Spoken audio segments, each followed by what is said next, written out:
Everybody. Welcome to our 1 o'clock Learn to Roar session. Our presenter this afternoon is Jane Jarrow.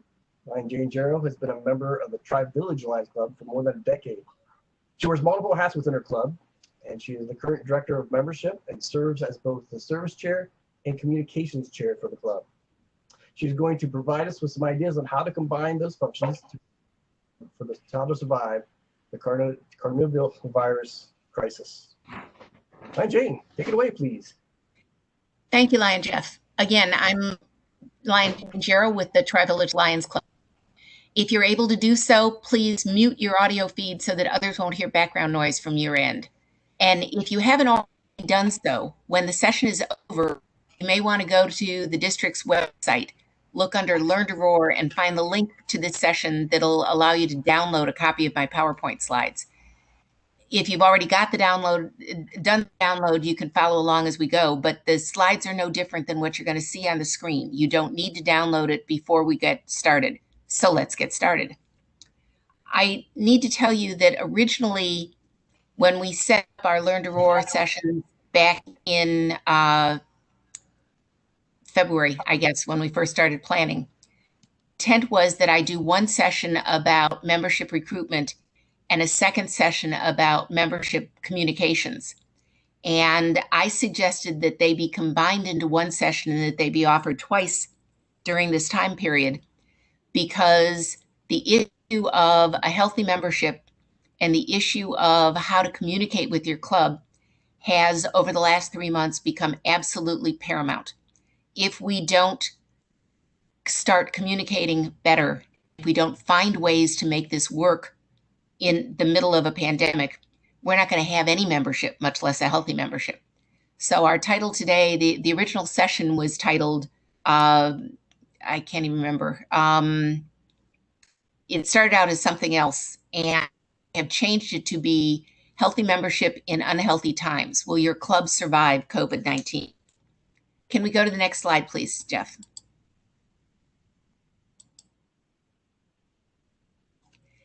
This time last year, when we talked about having a healthy membership and recruiting and keeping members, we talked about playing to the different audience, recognizing that the lions in your club are not just one set of lions, that you have lions that come in with all sorts of different backgrounds, and that you need to respect and support all those people with all those different backgrounds.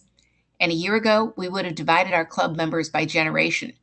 You've got the traditionalists, those who were born between 1922 and 1945, who were motivated by recognition. They want to have their experience valued. And you know the older members of your club who are in that category. You've got the baby boomers, those that were born between 1945 and 1965, who are motivated by competition and accomplishment. And they are the ones who, for the most part at this point, are likely to be leadership in your club. It may be the next group up, but the baby boomers are the ones who have retired or recently retired and are looking at the community, and they're motivated by doing something that is useful. Then you've got the Gen Xers, the ones who were born between 1965 and 1980. And they're motivated by work-life balance. They're the ones who still have family at home. They're the ones who still have, who are, for the most part, still working. And they are looking to do something good as a part of who and what they're all about at this point in time. Then you have the millennials, the ones born between 1980 and 2000, who are motivated essentially by relationships. All of those are generalizations, and we know that. But it gave us a schema for dividing people out a year ago that would have allowed us to talk about kinds of things that you can say and do within your club to reach out to people in each of those groupings. Next slide, please. Came COVID-19. The very same people that you had in your club in February now fall into very different categories, because it's June and because we're 3 months into the COVID-19 pandemic, and because the way people approach the world has changed. The way everybody approaches the world has changed, not just people in one or the other of those generations. Next slide, please. I want to introduce you to a schema that I wish I could take credit for having thought of, but I didn't. This came from somebody who is with the global leadership team for our regional area 1. I'm not sure. I know the gentleman is out of Pennsylvania, a lion who sent out a post a couple of weeks ago about red light, yellow light, and green light lions. The red light lions are the ones who are saying, we're sheltering in place until this virus is eradicated from the face of the earth. We're not going anywhere. Each of these lions want to stay engaged and help as they can. And to survive the club and as lions, you need to be mindful that they are important to our organization and be respectful of the fact that they're not coming out, that we have to acknowledge the fact that they have, and not always, but sometimes, red light lions are among those who they've been telling us for months are most vulnerable as far as the coronavirus, and who are being told you should stay in unless you have to. We have to recognize that they're doing what is best for them and what they feel most comfortable with, and find a way to make that work. The yellow light lions are the ones who are saying, we'll meet and serve if safe practices are in place. Each of these lions want to begin to adjust to a new normal and move past the self-imposed quarantine. To survive, you must capture their excitement and enthusiasm or risk them leaving your club.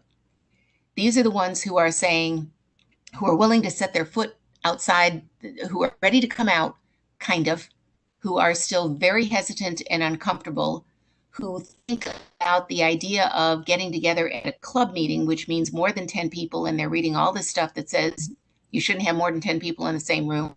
They're saying, I can do some of this stuff, but only if you promise me I'm going to be safe. I need to be very careful. I'm too scared to do otherwise. Maybe they're not scared. Maybe they're just saying, I feel this is socially responsible. Whatever their reasoning is, they're saying, we'll help if we can, but you have to promise us that you're mindful of what's going on around us. And then you've got the green light lions, the ones who are saying, we're ready to serve, meet, and lead as we've always done. These lions want everything to be just like it was for the past decade. It's not going to be just like it was for the past decade, at least for a while. But to survive, you have to build on their willingness to take action. In other words, you have to say to them, we're so glad you're here. We're so glad you're ready. Let's find out what we can all do together. Next slide, please. You have to let each member decide whether they're red, yellow, or green light lions. And then you have to respect that choice. Interestingly, I sat through a board meeting for my club recently, and we talked about this whole concept of red light, yellow light, and green light lions. And we talked about the fact that there's room for all of us in there, and that we can make all of our activities work for whatever level you're at. And I'll talk about that a little bit more later. And later in that same phone call, because it was a phone meeting, later in that same phone call, somebody made a suggestion for a new activity. And the response from several of the red light lions on the phone, I'm not coming, that's just not safe. And somebody said, I move we don't do that. And before it happened, they had killed off that project because some people weren't ready to be participants in that project. They got their way, is they didn't have to participate in something they weren't comfortable with, but in doing, they killed off the opportunity for the green light lions in the club who would have been willing to take a shot at it. All three groups, we have to respect their choices. Next slide, please. For the foreseeable future, everything you plan should be planned to include your red light, yellow light, and green light lions. Every service project you consider, whether it's a new project or one that you regularly run, should be configured to include red, yellow, and green light lions. And I'll give some examples as we go along of things that I know can be done. And we've got one big service project that we're going to present to you for the Lions of the District to do, that will be explained in the context of red light, yellow light, and green light lions.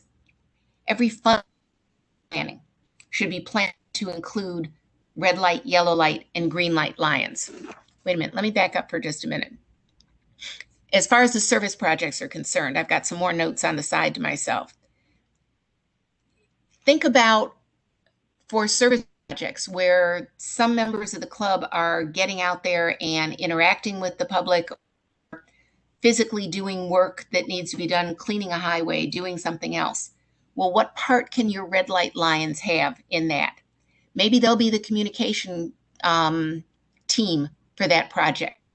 Maybe they'll be the ones to set up the telephone tree and make sure that everyone has been called and everybody knows how to participate in that activity. For the yellow light lions, that everybody knows what safety precautions have been taken for those who choose to be involved. For the yellow light lions, they're going to need to know we're going to come out and do this. We're taking care. How are you going to set things up so that there's appropriate social distance? Are we going to be able to wear masks? Is everybody going to wear a mask? What are the rules going to be? Before I come out, I need to know that this is going to be safe for me. The green light lions, and I'm not suggesting that the green light lions are the only ones who are going to do anything.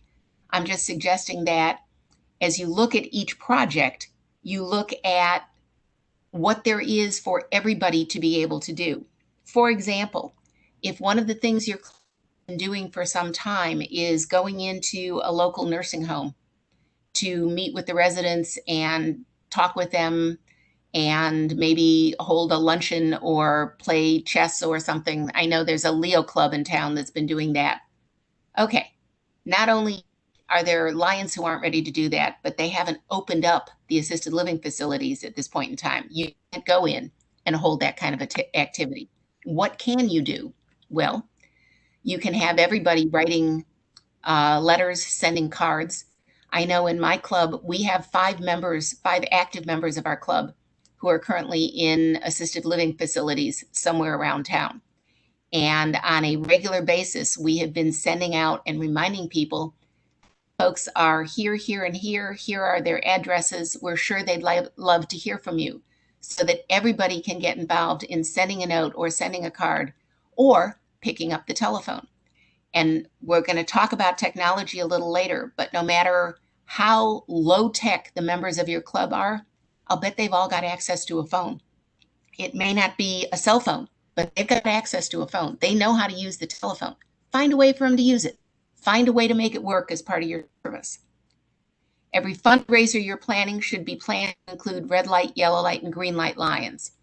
The red light lions will be in charge of doing publicity and making phone calls, contacting various people on the outside about what's coming up. They may be helpful in terms of, again, telephone trees within your club to make sure everybody's got the information that they need. The yellow light lions, find things within that fundraiser, scale the project in such a way so that some pieces of it be done by people who are being terribly careful, and some pieces of it are being done by people who are a little bit more comfortable with interacting. For example, one of the clubs in, I think, H3 is planning a Father's Day drive-through pancake breakfast for the morning. And the Village Lions have been playing with the idea of doing a pandemic pancake breakfast. We normally have our pancake breakfast in July, and we're thinking of doing it as a drive-up, drive-away. And we're working on looking at the possibility of doing that project in that way. And the first thing we're doing is we're meeting with someone from the Ohio Board of Health to say, if we were going to do this, what are the restrictions you would put on us in terms of how the workers who are preparing the meals would need to be doing this so that we're sure that we're doing it safe. I'm not expecting that that meeting is going to tell us anything that we don't already know and that we wouldn't already plan to do.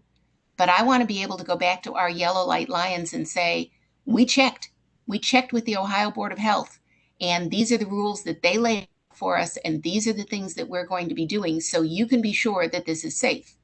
And when it comes to green light lions, We're going to be saying to them, these are things that may require you to interact with people as they drive by. Our yellow light lines may not be ready for that part of it yet. We're going to depend on you for doing this, this, and this. Set up your project in a way so that everybody is an equal participant in their own way. And most important, of all your communication, all of your communications and meetings should be planned to include everyone.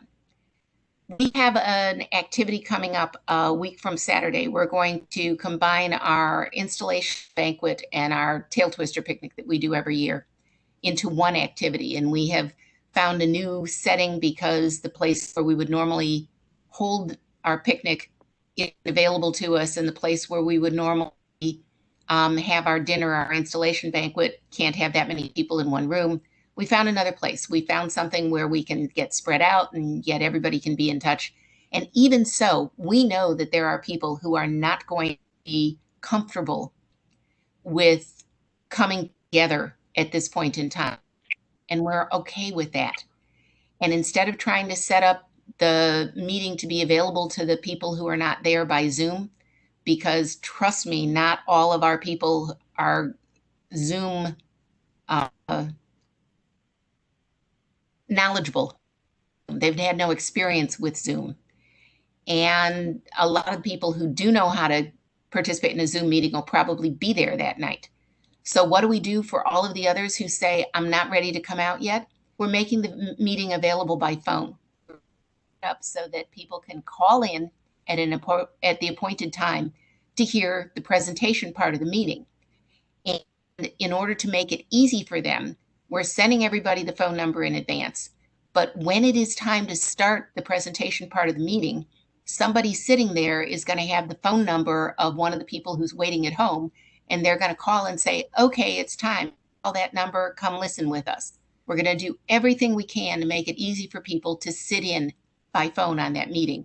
And that includes doing a certain amount of audio description. So for those of you who have ever seen what they do for people who are blind when they go to a movie or when they are watching a TV show where there's audio to the things that they can't see, we'll do that as part of the phone call so that everybody gets everything. But if you're going to do it right. I intend to let everybody know that we expect them to be dressed, whether they're at the session or whether they're listening on the phone, in their Lions finery. Put on your Lions shirt or your red jacket if you're being installed. Do the things you would do if you were here with us all together. I'm even thinking of, I figure with the 4th of July coming up, you're going to see the little flags that kids wave at parades go on sale at Target. I'm thinking of laying in a whole bunch of those and making sure that everybody who's listening on the phone has their own little flag available to them and saying, okay, everybody take out your flag, stand up, we're going to do the Pledge of Allegiance. If you're going to do it as if you were in that meeting. Communication and giving everybody a sense of fully participating is going to be critical. We'll talk about that a little bit more as well. Next slide, please. What's the impact of COVID-19 on communications?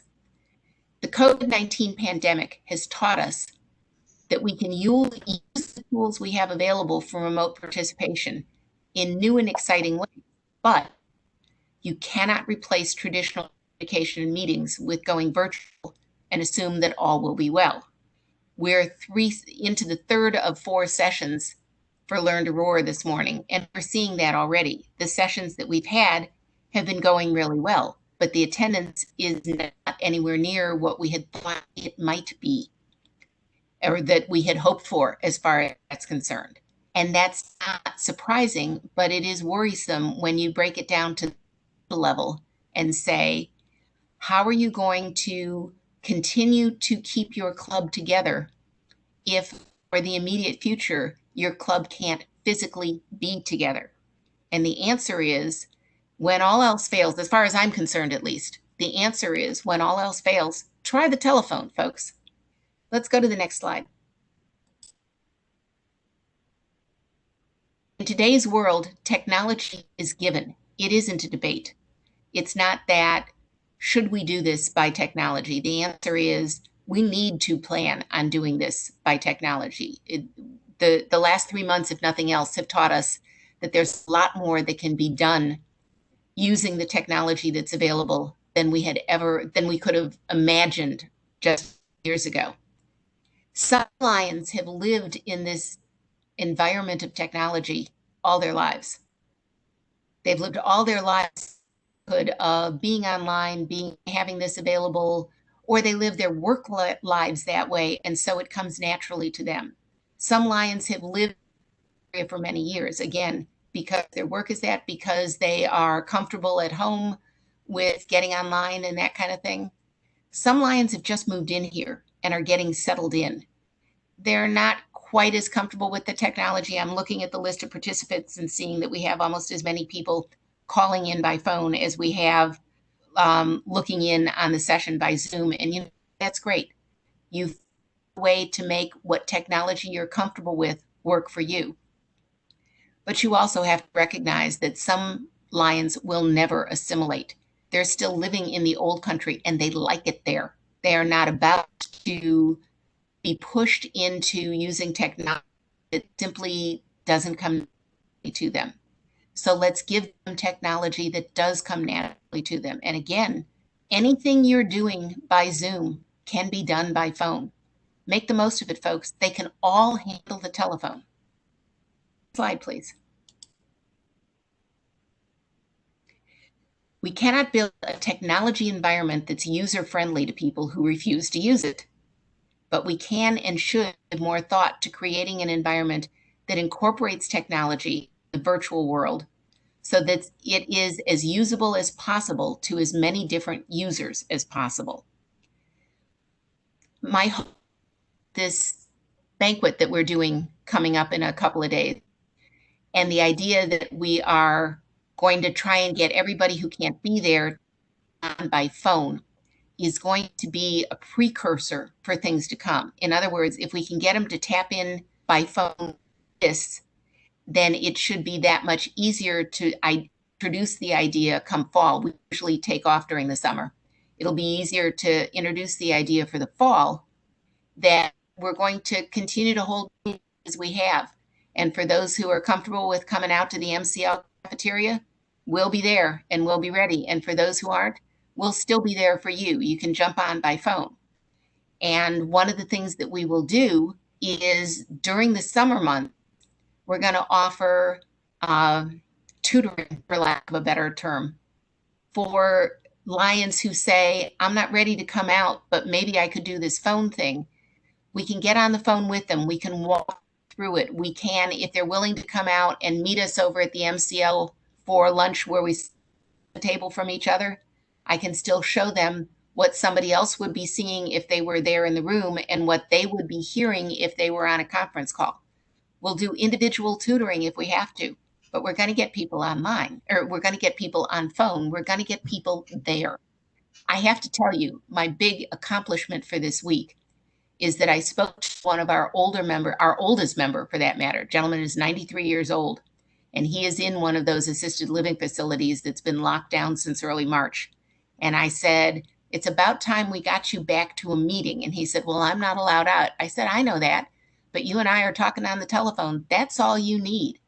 And I talked him through how he can get on the phone and listen in to our installation ceremony. And he was tickled pink. And he said, well, I can do that. Let me put it on my calendar right now. And I am about to go back to the rest of my club and say, we're hoping you will come and join us on that Saturday evening.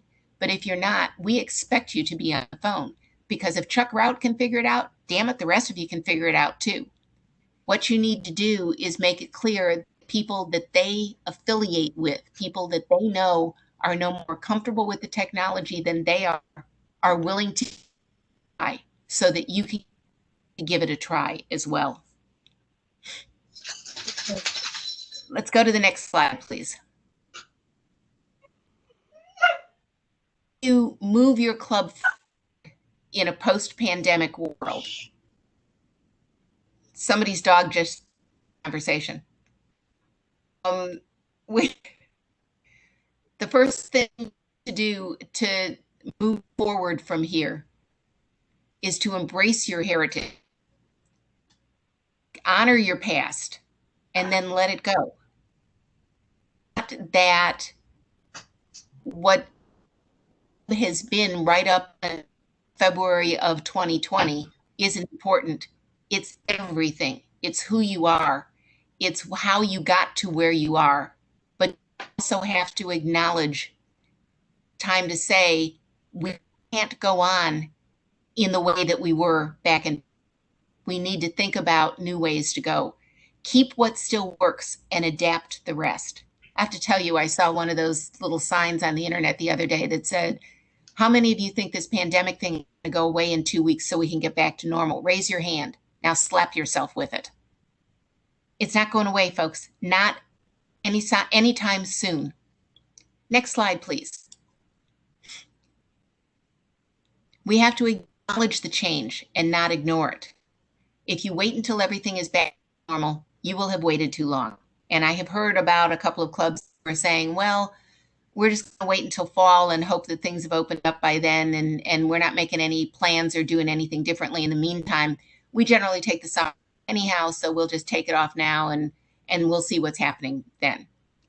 I have to tell you, my professional work is with colleges and universities, and so I've been tracking what the colleges and universities are planning for the fall, and they don't believe this is going away anytime soon. I was reading something just this morning that says likely that along with the NFL, the college football season is going to be canceled as well.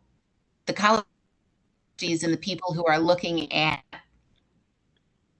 business as usual are saying it's not going to be business as usual. We can do business, but it's going to change. We have to recognize that. Then again, if you abandon everything that the club was and start anew, you'll lose too many members. You don't want to get too far away from what you've always been, from the activities that are important to you, from the people who are important to you. It's not like, okay, we have to put everything aside and start over again because we're operating under new rules. That's not it. You aren't redefining your club or your members' commitment to service. You're just finding new ways to be who you are in this brave new world. Next slide, please. First, last, and always, communicate.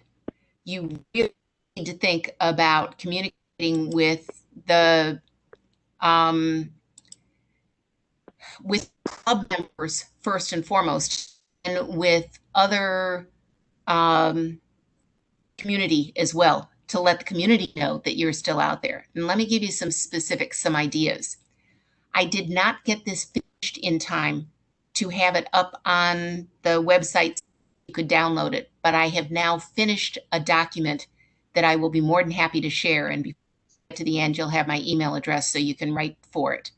But one of the things that we have been doing in the Tri-Village Lions Club, we have a mailing list that we use to send out meeting notices, to send out our monthly newsletter, etc. And I won't tell you that everybody in the club is on that mailing list. They're not. I would say about 2/3 of our members have an email address, and that's all we're asking here is email address. Probably about 2/3 of our members have an email address. For those that don't, one person within the club is assigned to take anything that comes through by email, print it out, and mail it to the 16 or 18 members of our club who don't have email addresses. So nobody ever misses things, although those that aren't online get it later than the rest of us do. But we have an list, and that's how we have been communicating with our members for some time. When everything shut down the second week in, or the third week in March, they closed all the bars and restaurants on a Thursday or Friday, if I recall. And that Sunday, March 22nd, I believe it was, we were due to have our semi-annual trivia contest at a local, and we couldn't meet. We couldn't have the contest because the bar was closed.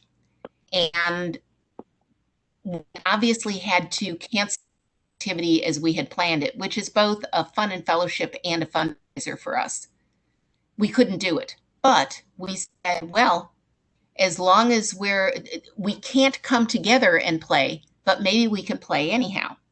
And on a whim, I started pulling questions from past trivia contests and sending out 3 a day as to the trivia for the day, the Monday morning's trivia, Tuesday's trivia, midweek trivia, etc. And I would send out 3 questions that were themed. And the following day, I'd send out a new 3 questions, and underneath it, it'd have the answers from the day before. We started 24th. Today is June 20th.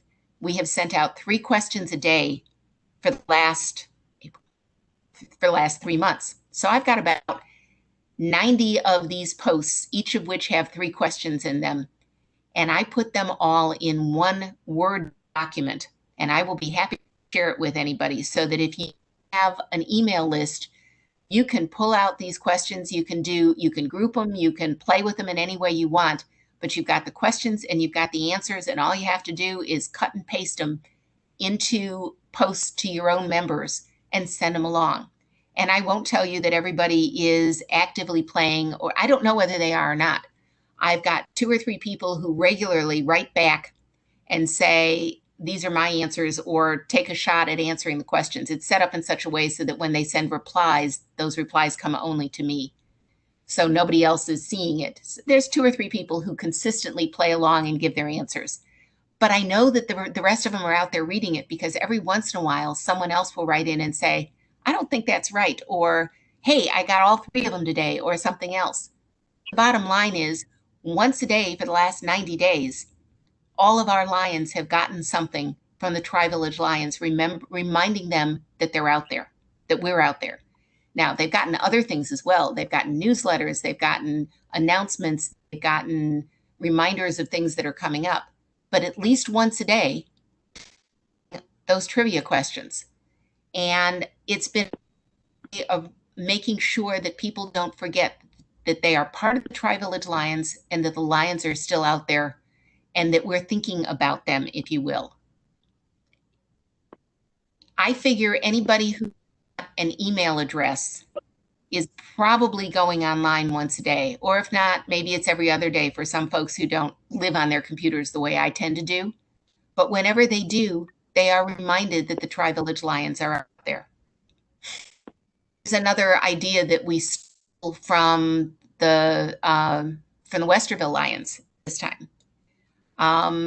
Early on in the Westerville Lions sent Lionel out into the Westerville community, and they took pictures of Lionel all over Westerville.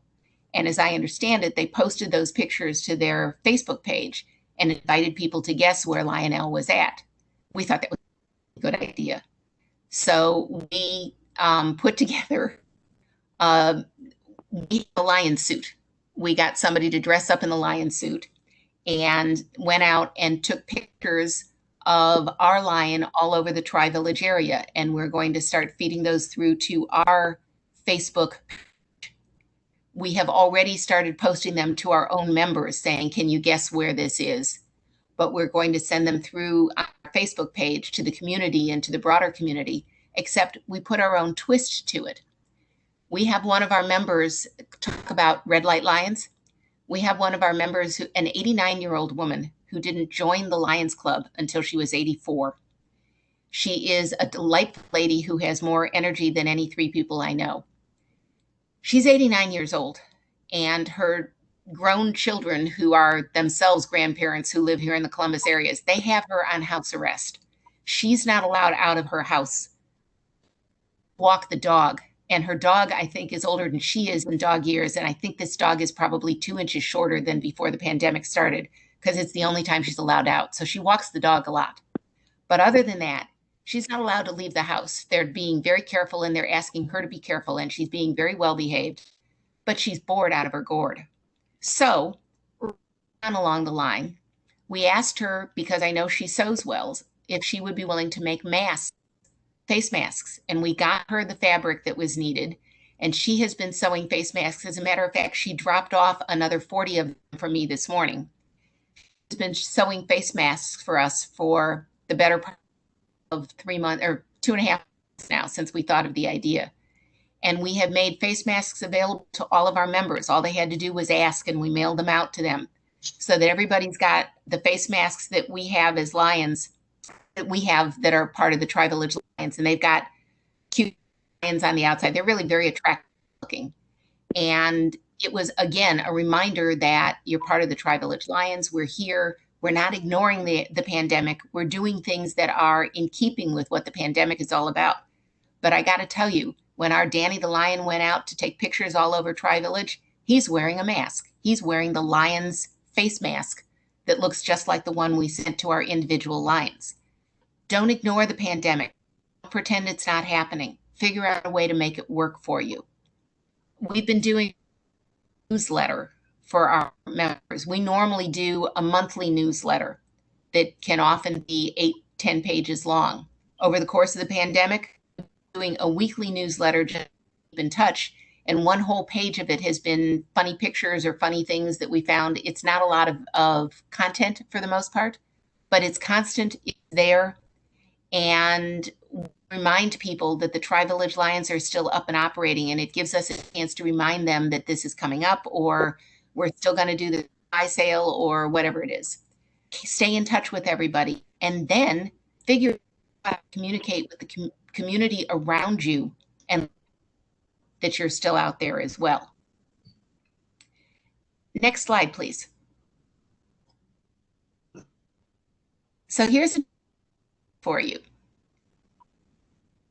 First list is to present the idea of red, yellow, and green light lions to your club members and get them to see the wisdom of respecting each other's choices. Invite them to identify themselves as red light, yellow light, or green light lions, and tell them you're happy with whichever place they put themselves, that you're going to make sure there are things for everybody to do depending on where they've chosen to land themselves on this continuum, and make sure that you're respecting everybody's choices, that they know that you're okay with whatever they say, and you'll find a way to make it work and to put them to work. Their commitment to service hasn't changed. It's just that we need new ways for them to serve.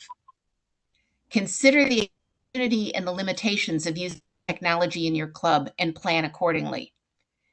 I will tell you, frankly, the newsletter and the communications we generally do with our members, as I said, they go out online, but we also print them out and mail them to the people who aren't online. We do not do that with our daily trivia offerings. It just was too much to ask of somebody to do on a daily basis. So our non-techie lions missed that piece. Although even as I'm thinking about it, I'm thinking I may go back into that Word document I put together, which is like 60 pages long because there's a lot of trivia questions there. And I may pull out 3 or 4 groups of them and put them on paper and send them out to the lions who haven't been watching them as they go along and say, here, we didn't want you to miss that. This is what the rest of them have been playing online. Again, let them know that you haven't forgotten they're out there and that you respect the fact that whether they can use the technology that everybody else is using or not, they're still part of the group.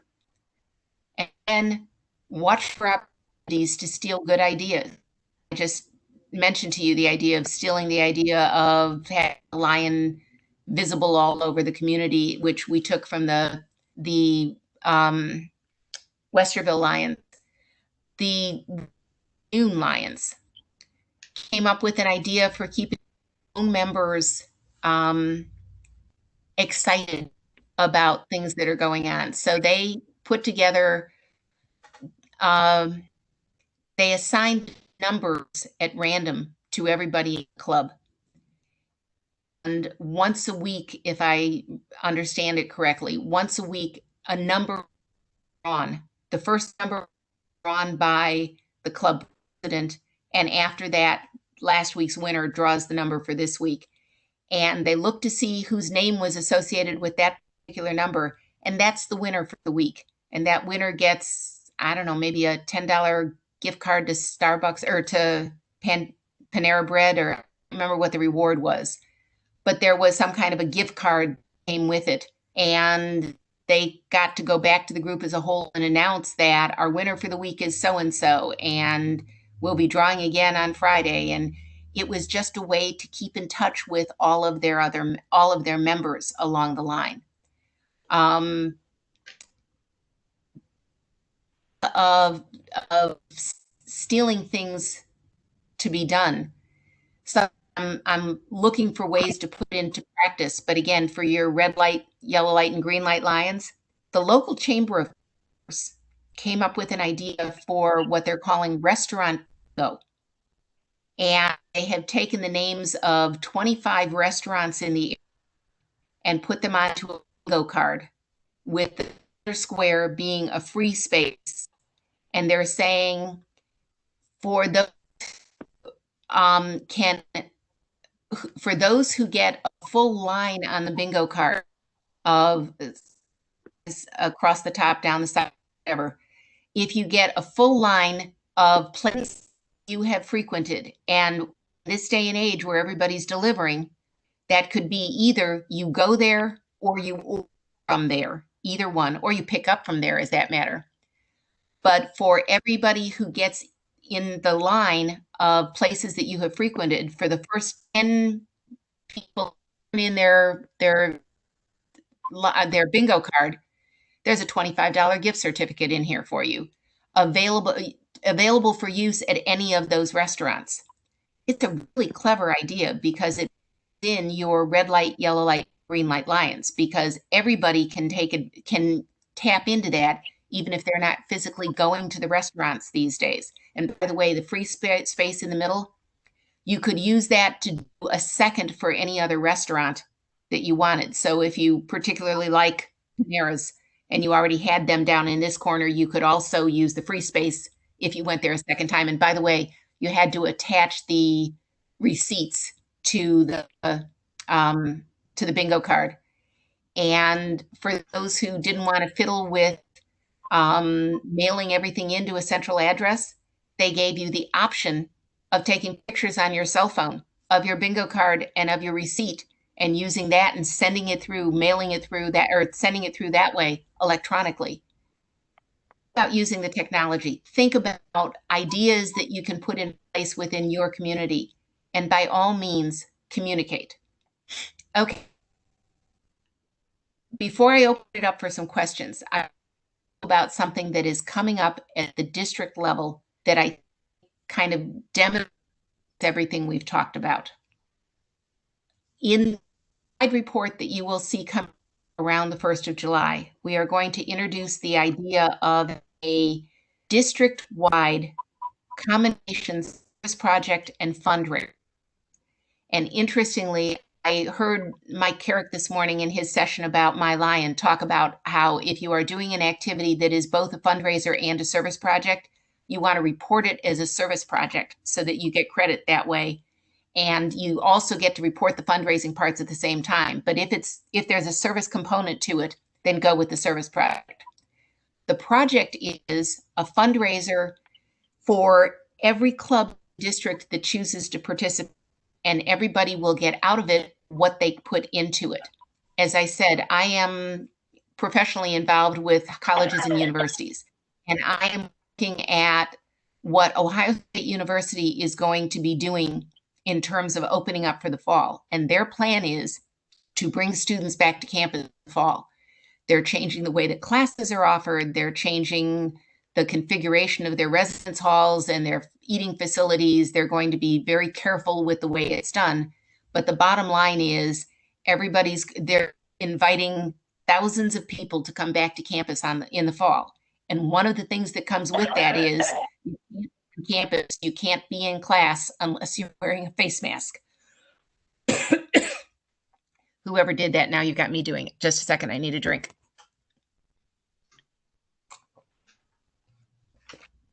Students will not be allowed to be in classes. People will not be allowed to be on campus without a face mask. That's a lot of masks that people are going to need, folks. And we played with the idea of suggesting that maybe we could make face masks with Ohio State fabric, that kind of thing, and sell them. Well, Ohio State's really touchy using their brand. And figured for what the face mask is, it doesn't need to have an Ohio State logo on it. We can make them in scarlet and gray.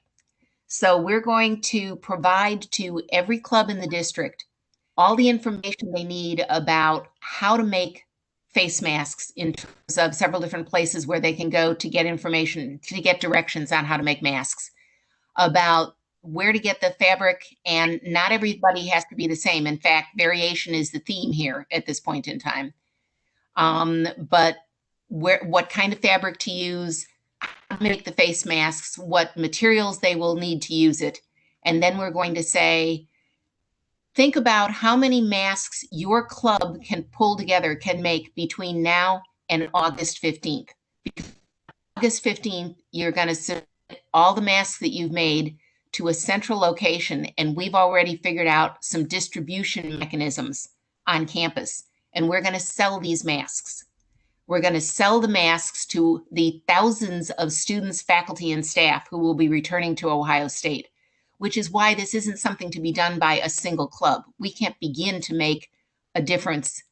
I go back to Ohio State University with 120 masks to sell. I'm hoping to have close to 1,000 by the time we all tap in. But you know what? It doesn't matter whether my club has 120 to add and your club only has 30 to add. However many you put in, that's how much money you'll get out when they get sold.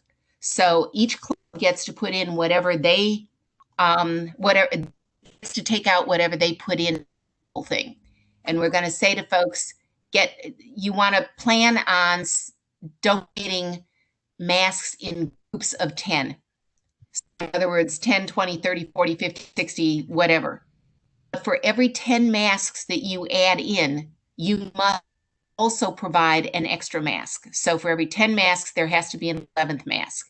That extra mask from each grouping will be given over to the Buckeye Food Alliance, which is the food pantry on campus at Ohio State, which currently serves somewhere over 200 students on campus who are in need of food. The masks will be given over to the food pantry because the students who come to use the food pantry cannot enter the food pantry unless they're wearing a mask. And you know they're going to need it in other places as well. So we'll make our masks, that's part of the service part of all of this. We'll make our masks available to those who are using the food pantry at Ohio State. And we're going to charge $5 a piece for these masks. Our best guesstimate is that it costs about $1 a piece to produce a mask. And that's assuming that you're buying fabric in a bundle and the materials that you need, and that somebody is doing the sewing work from your end and that kind of thing. And so each club that puts masks in is spending about $1 a piece to create the mask. We're going to sell the masks for $5 a piece. Each club will get back $4, one to reimburse you for what you put into that mask, $3 as a fundraiser for your club, and the last dollar, 20% of what's paid for those masks will be donated to the Buckeye Food Alliance to buy food for those who are hungry at Ohio State University, which makes it a service project twice over and fits in with Lions Club International focus on feeding the hungry. I'm details in the newsletter. How does it work? Not every club has somebody who can sew. No, we recognize that. Not every club has somebody like our person who sews like crazy. But you may have people who could sew if they wanted to, or you may have people who have spouses who could sew if they wanted to, or you may have people who know ladies at church who will sew if they wanted to. The idea is that Lions from your club need to figure out how they can get a bunch of masks made. Have you got a Leo club? See about putting your Leos together to work making masks. Then you provide the materials and you get them to where they need to be and you split the profit with the Leo club. Think creatively. Your job will be to figure out how to get the masks made and get them to a central location. We from the district level will deal with getting them promoted and sold and getting the money back to you. It's a project that we can all do, and it's a project that has a place in it for red light, yellow light, and green light Lions. Last slide, please, Jeff.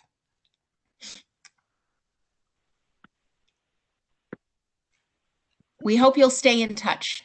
I've given you on the slide my email address. That I have more than one, but this is the one that's going to get to me most directly, janegero@aol.com. I'm available to answer questions about this or anything else, to share the trivia stuff with you.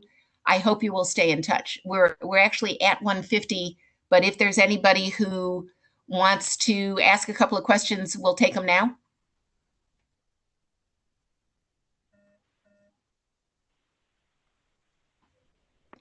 I'm not hearing. If you can't use your microphone, feel free to use the chat or watch the chat.